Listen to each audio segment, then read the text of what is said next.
Let me put a picture on the screen for a minute, and let me ask you if you can identify accurately anything, or can you identify the names, but can you tell me anything further about this parade of has-beens?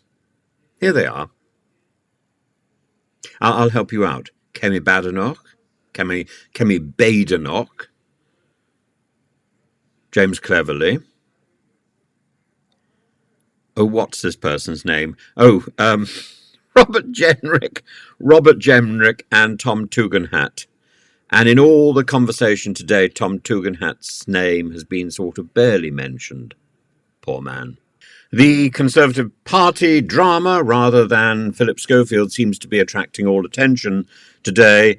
It's this long-running soap opera instead of who's dating whom or who's walking across the sandy shores. It's who's stabbing whom in the back.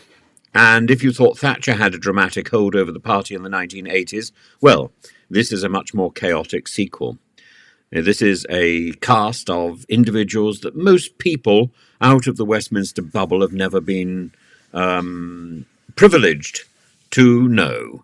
These are the leftovers from the last Parliament. We've got Kemi Badenoch, the person who is a self-confessed criminal, Robert Jenrick, the person who tore down Mickey Mouse, sitting together like estranged relatives at a Christmas dinner.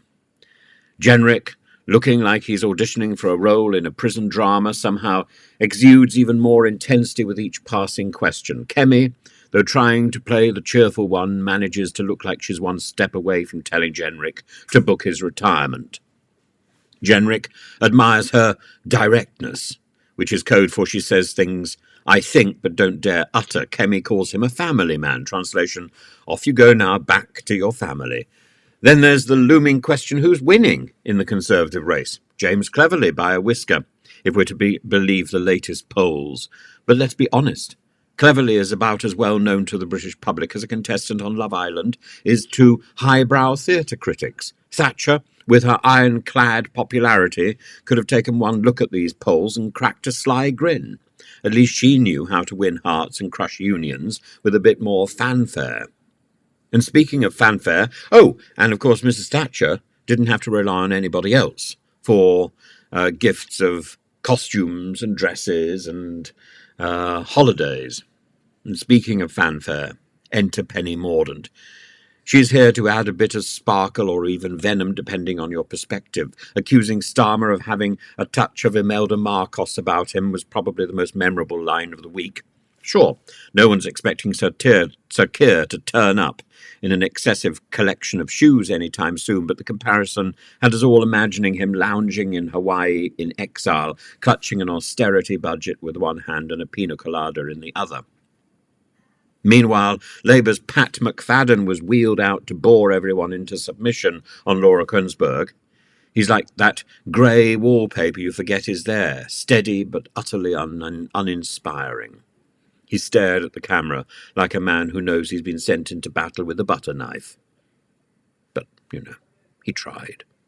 The truth is, the Conservatives seem caught in a Thatcher-era time warp, or rather, a time warp that is dictated by the BBC's understanding of Thatcher, or the Channel 4 understanding of Thatcher, the media understanding of Thatcher, which has been sort of siphoned through a generation of disparaging comment. Immigration dominates the leadership debates as though the 1980s never ended, with Jenrick trying to out-tough everyone and Kemi invoking Western values. But nobody knows what these values are. It's like Western values today, Conservative values tomorrow. What are they? Can you identify them? Can you enumerate them? But the public, they seem largely indifferent.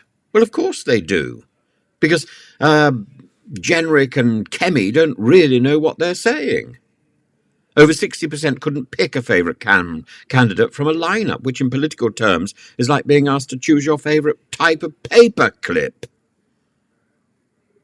As the leadership contest continues to unfold, it's not clear who will come out on top, waving the flag.